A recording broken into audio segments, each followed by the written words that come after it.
وعليكم من كل خلق سلام ضيف خلق إلهي طول الليالي ثم ليلا الإسراء فيه ترقى ببراق فهذا أسوأ الوصال ودل في شأني دنا فتدلى ليس قرب المكان فاق مقالي مستهيل بالله أين وكيف وزمان عمري وأي استهالي. Je vous remercie. Je crois que nous venons de terminer une importante réunion CRD axée sur les préparatifs du Gamou annuel international de Medina Baye qui se déroulera peut-être aux environs vers le 18 octobre. Nous avons retenu comme point séant d'abord les aspects sécuritaires. Comme vous le savez, à cette période-là, les événements religieux doivent être sécurisés comme il se doit. C'est la raison pour laquelle nous avons reproduit le dispositif de l'année dernière,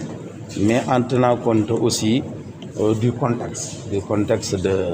du moment. C'est la raison pour laquelle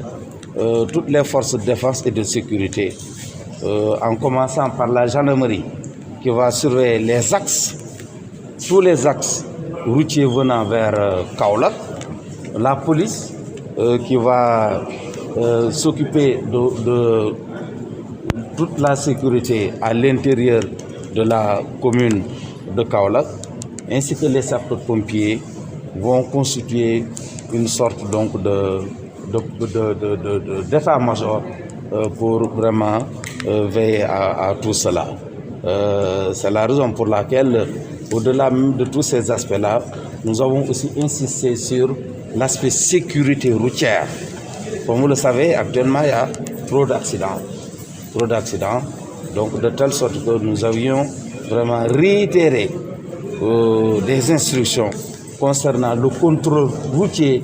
mais concernant tout ce qui est aussi aspect prévention, en y intégrant non seulement les forces de défense et de sécurité, chargées du contrôle, mais également les regroupements des chauffeurs, ainsi que tout ce qui concerne la prévention routière, d'où le volet sensibilisation ou communication. Nous avons aussi intégré la sécurité à l'intérieur de la commune de Kaolack, en commençant d'abord par suffisamment d'éclairage, sécuriser aussi l'ensemble de la ville, plus particulièrement les lieux de culte et les domiciles donc des chefs religieux. Je crois que sur cet aspect-là, quand on y ajoute l'état d'alerte que devrait donc connaître l'hôpital régional et toutes les autres structures sanitaires concernées, je crois qu'on est déjà prêt pour assurer la sécurité des pèlerins.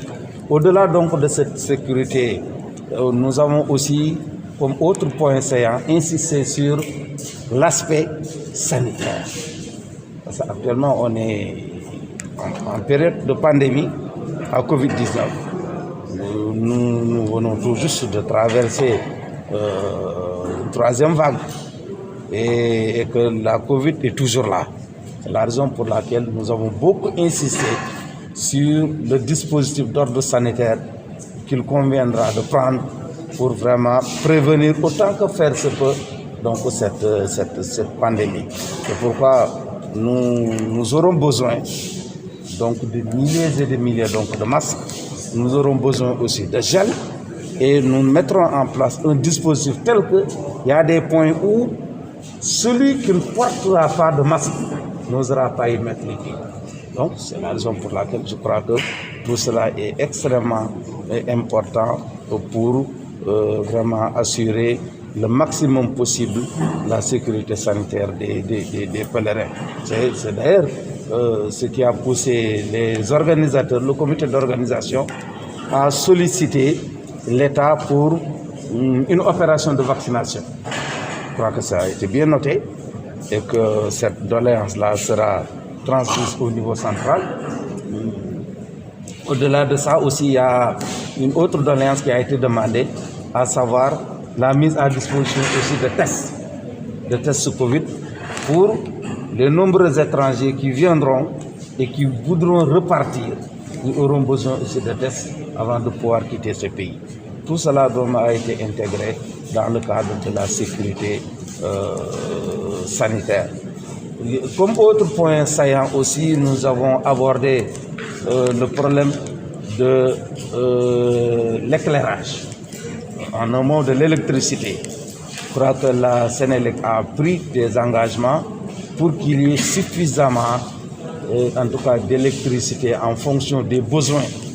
qui seront exprimés, qui seront sentis ici, pour vraiment donc satisfaire cette demande-là. Il y a aussi une doléance en ce qui concerne l'eau, là aussi la Sen'Eau, ainsi que l'hydraulique, les services de l'hydraulique se sont engagés pour satisfaire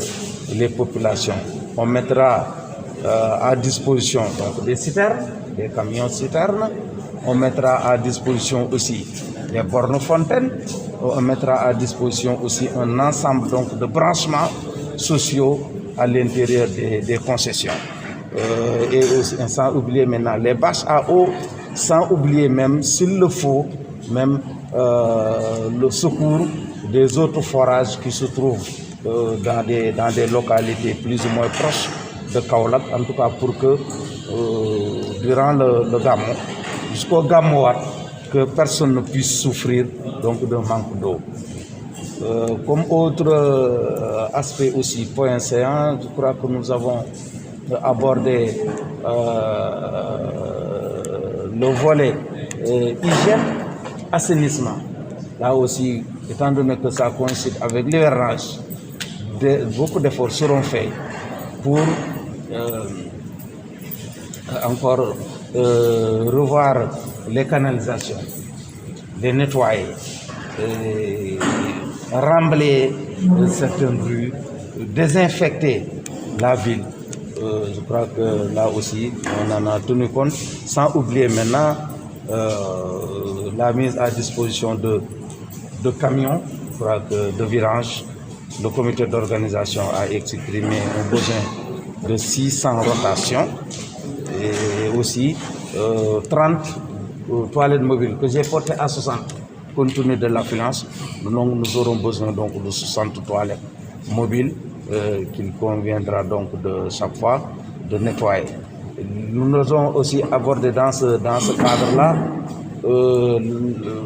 la nécessité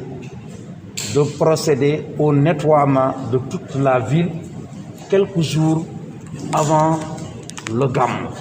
Là aussi, j'ai fait appel au comité d'organisation, j'ai fait appel à toutes les ressources humaines dont pourra disposer Kaolack, notamment les jeunes, les femmes, autour aussi de l'UCG qui mettra à disposition donc tout son matériel, y compris même les bacs à ordures qui seront mis en place durant toute cette période, sans oublier aussi les points de normalisation qui seront rapprochés. Je crois que si on le fait et qu'on désinfecte à l'aide donc de services d'hygiène la ville, on est prêt à vraiment assurer l'organisation d'un excellent Gamou. Je vois le gouverneur qui parle de Gamou de Ville-de-Baye, il parle de la croisée des races, la capitale de l'Afrique de l'Ouest. Au moment où toujours le terrorisme est présent dans la zone. Vous, gouverneur, quels sont les dispositifs que vous allez mettre en place pour éventuellement la seconde de cette guerre? Moi, je ne parlerai pas de terrorisme en public. Dans tous les cas, un dispositif sécuritaire sera pris pour prendre en charge tous les aspects liés à la sécurité des populations. Je m'en arrête là, le reste c'est des détails, je ne pourrais pas en parler. Je ne pourrais pas en parler ici en public Mais sachez que toutes les dispositions seront prises pour assurer comme il se doit la sécurité donc, des populations. L'année dernière, vous avez sollicité 2 millions de masques pour la comité d'organisation. Cette année-ci, qu'est-ce que vous pouvez dire? Non, je réitère au moins 2 millions de masques. Je crois que compte tenu de l'affluence, on aura besoin minimum de 2 millions de masques. Et je crois que ces 2 millions de masques-là pourront être fournis par divers partenaires. Hein. Au-delà de l'État, vous m'avez vu lancer un appel à toutes les autres organisations, y compris les opérateurs, en tout cas les projets, ONG, en tout cas à tout le monde, pour qu'on puisse rassembler donc ce 2 millions de masques. Si tout le monde s'y met, hein, ce n'est pas beaucoup. Ce n'est pas beaucoup. dañuy sant yàlla bu baax di wax ne tey jii génn nañ ci réunion bu nga xam ne dañ doon waxtaan pour xool nan lañ mën a organiser gàmmu Médina Baye bii nga xam ne yaakaar nañ ne boo moytu ay booru le 18 octobre lay doon. léegi nag li ci jot a génne mooy am na ay poñ yu ci am solo yu nga xam ne ala kulli àlin poñ yooyu moom il faut ñu taxaw ci saytu ko bu baax a baax doxal ko parce que poñ yooyu bu ñu ko doxalul lu baax rek dafa mën na indi ay rëq-rëq bi ci njëkk mooy kaaraange gi je crois que lu am solo la surtout ci contexte bi ñu toll. donc de telle sorte que force de défense et de sécurité muy police muy gendarmerie muy sapeur pompier ñëpp taxaw nañ pour di dalee ci booy dugg ci Kaolack ci biir Kaolack ak yenn ruq yi nekk ci Kaolack ñu mën a assurer kaaraange ñi ñu fa nekk plus particulièrement nag fii ci pays bi muy jumaa jeeg bi ko wër këru chef religieux yi ak fi ñuy defee cérémonie bi yëpp daal ñu bàyyi ci xel pour kaaraange nit ñi ñu mën ko jël en compte te mënoo wax kaaraange nag soo ci boolewul lu mel ni lamp yu doy il faut que lamp yu doy il faut que contrôle bi aussi ñu gën ko mën a def donc de telle sorte que police gendarmerie sapeur pompier yëpp danañ former benn genre état major bu nga xam ne ni ñoom ñooy saytu dem beeg dikk bi ak kaaraange nit ñi loolu lu am solo la. bi ñu jógee ci loolu aussi wax nañ ci lu jëmee ci courant il faut que courant bi mën a doy Senelec jël na fi ay engagement pour que li ñu exprimer yëpp ci besoin ci soxla jëmee ci courant moo mën a doy ba nga xam ne ni courant du coupé wala bu demoon bay coupé aussi dina am ay groupe électrogène de relais yu nga xam ne ñi duñ yëg coupure yooyu. boo jógee ci courant aussi ndox wax nañ fi aussi ni ñu fexe ba ndox mi ngeen engagement yi ñu fi jël non seulement am na ay engagement mais wax naa ko fi SONES déjà bindoon na lettre pour jox ko comité d'organisation bi au moins dana am extension 1 kilomètre 500 yu nga xam ne nii ay canalisation sans compter maintenant branchements sociaux yeeg ak bu fekkee ne ndox mi sax dem na booy bëgg a manqué am na yeneen forage yu nga xam ne ñu ngi wër Kaolack dinañ jël lu mat ay juróom fukki camion citerne di fa jëlee ji ndox di ko indi fii sans compter maintenant borne fontaine yi nga xam ne ñu nekk ci mbedd mi sans compter bâche à eau yi nga xam ne ñi mën nañ ko utiliser pour am ndox maanaam daal bëgg nañ daal fexe ba ndox moom manqué na kenn du ko jàmbat ci gàmmu bi buñ jógee ci loolu je crois que am na yeneen aspect yu mel ni cet gi ak setal bi loolu lu am solo la cet bi ak setal bi am na ay canaux yu nekk fii ci biir dëkk bi wax naa léegi assainissement ne ko nañu fexe ba canaux yooyu yëpp ñu waxi leen salte ba fa nekk yëpp ñu dindi ko nga xam ne du ndox mi bu ñëwee day jàll du am benn problème. am na aussi li ñuy wax toilette mobile yooyu aussi demandé woon nañ ci 30 mais dama ne sax 30 tuuti ne ñu porté ko ci juróom-benn fukk 60 pour mën ko placer quelque part di ko mën di évacuer. wax nañ aussi ne nañu fexe ba setal dëkk bi comité d'organisation bi xale yi ndaw ñi jigéen ñi ñëpp vraiment taxaw ànd ak UCG ñu def opération boo xam ne opération setal lay doon. UCG placé ay bac à ordures li ñuy wax point de normalisation aussi ñu rapproché ko nga xam ne dëkk bi dana mën a set buñ ci yokkee nag désinfection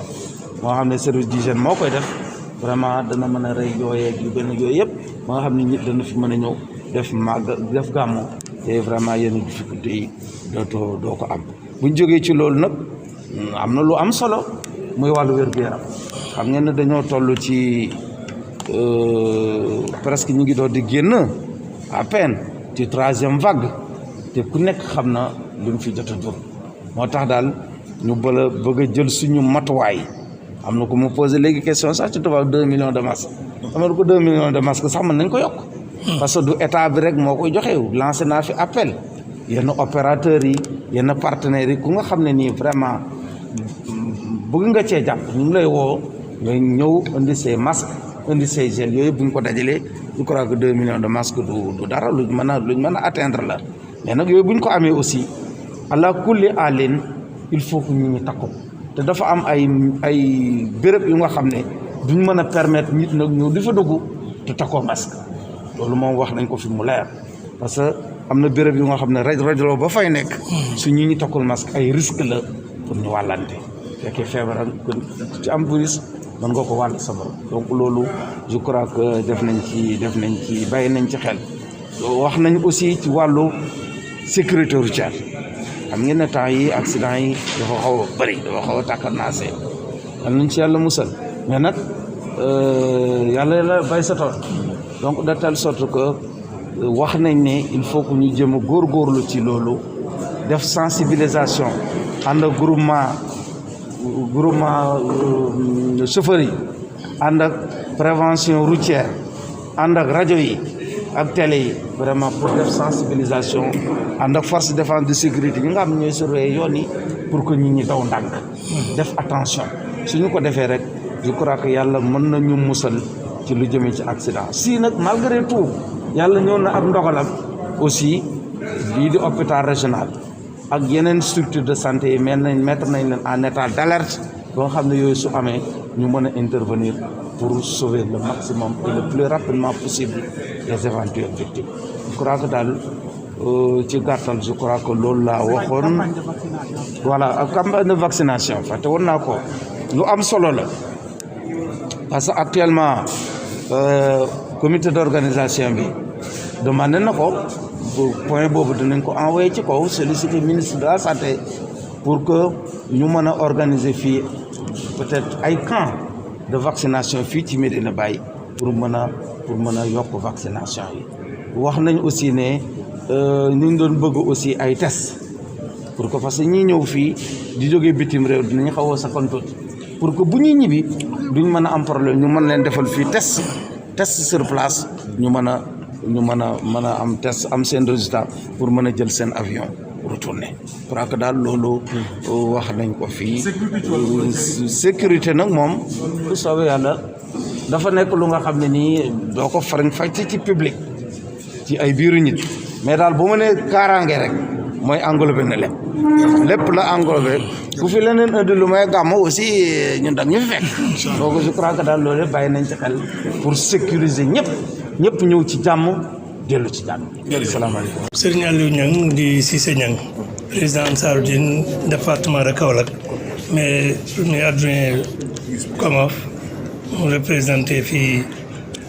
Cheikh Mouhamadou Mounhamina Ibrahim Niass ak Cheikh Baye Mamoun ak comité d'organisation bi yëpp. ndax CRD bi nga déggee kàddu yi fi jub yëpp dafa dalal sa xel. waaw mën naa wax ne dalal na suma xel d'une partie parce que lu ci bëri daan nañ ko wax mu manquant du ñàkk waaye nag manque yi yàlla rek a matal ñun li ñuy war def nañ ko ñoom li leen war wax nañ ko léegi dañuy ànd ci liggéey bi rek surtout suñ kilifa gi nga xam ne mooy gouverneur wax nañu ñu gunge chef de service yi ci demande bi nga xam ne def nañ ko ànd ak ñoom di yëkkateendoo di tegandoo donc yaakaar na ne suñ defee loolu demande bi ñu def mën nañ ko satisfaire surtout tey diñ ko defee. gàmmu Covid ak nawet. gàmmu Covid ak nawet du lu bees daaw moom lañ defoon te génnoon nañ ci jël mesures yi nga xam ne ñi war a digle pour ñu moytu digle nañ ko ñu def ko rek ak góorgóorlu. ndax tey yéen a ngi xam tamit daaw gis nañ ne gàmmu am na may réunion amul au niveau central ndax loolu handicap la. waaw am na lu ñu jàpp ne ci manquant daaw yi loolu moo ko indi woon ba tey bokk na ci tawat yi njëkk a tawat gouverneur ne ko loolu moom bëgg nañ moom mi yéegal mbir yi mu yéegal ko mu àgg foofu ndax mu mën a nekk ndax am na ci besoin yoo xam ne service yi ci régional bi seen doole du ko àttan donc dafay baax ñu àggee ko état du Sénégal pour ñu jàppale ñu ci te gouverneur yaakaarloo nañu ci. jërë ngeen jëf merci. C'est-à-dire de nous réunir pendant plusieurs semaines, de visiter et de revisiter tous les coins et recoins relatifs à l'organisation du Gamou, de nous occuper de ce dont nous devons nous occuper et la partie qui doit être prise en charge par l'État, porter ça à l'attention de l'autorité régionale pour qu'il y ait le représentant de l'État ici, pour qu'ensemble nous voyons comment aborder cette organisation du Gamou édition 2021. Vous avez aussi demandé une réunion au niveau central. Oui, nous avons demandé une réunion nationale parce que c'était un acquis de Medina Baye depuis longtemps. Malheureusement, l'année dernière, avec l'ampleur de la Covid, elle n'avait pas eu lieu. Cette année, on a pris nos devants vraiment pour commencer relativement tôt pour que cette réunion nationale puisse avoir lieu parce que c'est une réunion qui vient en appui à toutes les initiatives et actions du gouverneur sur certaines questions qui ne pourraient pas être prises en charge par les autorités régionales. La Covid et les gouvernances, qu'est-ce que vous comptez faire? Prendre toutes les dispositions, d'abord en commençant par des prières parce que c'est une communauté religieuse, mais après les prières, respecter l'ensemble des mesures barrières qui sont édictées par les autorités sanitaires de ce pays pour que les gens qui viendront ici à Medina Baye puissent passer leur Gamou paisiblement et retourner chez eux sans problème. Merci à vous. waaw kàddu yi sant yàlla bu baax di gërëm mboolem ñi nga xam ne ñoo fi daje woon di ci jiital gouverneur ak mboolem ñi nga xam ne ñoom la àndal teew fi ci turu teewal fi président de la république moom it ñu di ko gërëm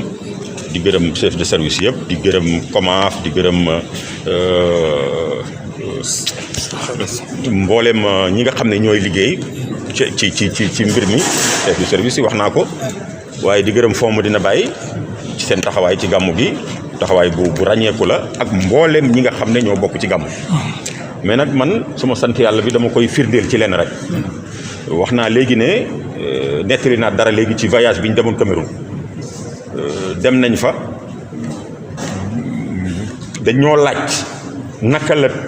kii bi visite bi war a demee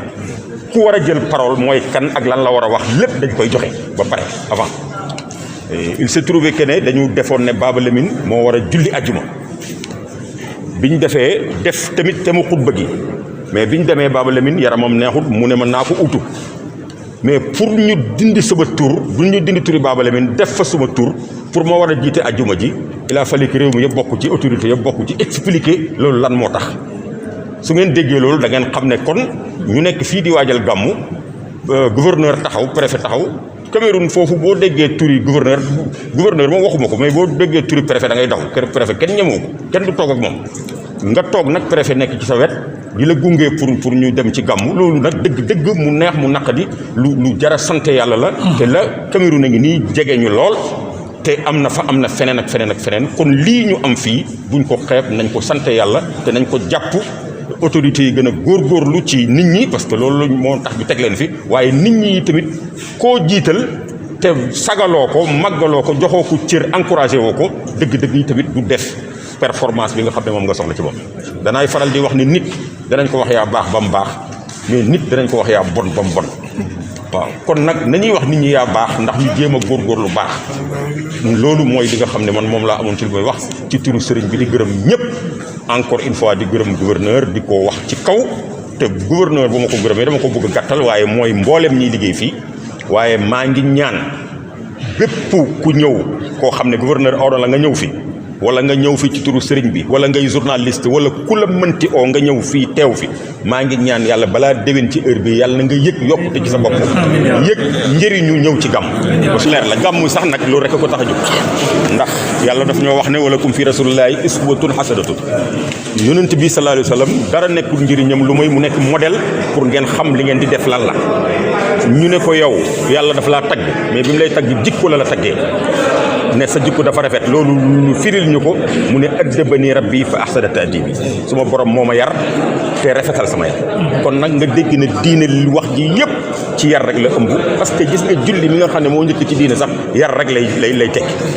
na xam sa bopp xam ne amoo kàttan tekki woo dara mënoo dara nangu ne am na borom puissance boo xam ne moo am lu nekk te soxla nga ko nga nangu sa sujjóot ci kanamam nangu def lim la sant loolu mooy am état yi tamit nangu état bi jiite la nangu mu wax la lim lay war a wax nga def ko parce que ñun ñi ngi gàmm lu nekk mënoon nañ koo jéemal suñ bopp ba mu des sécurité moom état rek moo ko mën a yor te kuy oo mbooloo te amul sécurité doo oo mbooloo mi kon bu neexoon état sax du wax sax dara waaye dafay toog rek téye loxoom ci sécurité bu ko defee yëf yi yàqu dootoo ko defaat kon nag ñi ngi sant yàlla ci loolu di ñaan yàlla collaboration boobu yàlla. wa alaykum min kulli xalqin salaamu difa xalqin ilaahi tula layaali summa laylan lisraa'i fi taraqa ببراق فهذا أسوأ الوصال ورل في شأني دنا فتدلى ليس قرب المكان فمقالي مستهيل بالله أين وكيف وزمان عمري وأي استهالي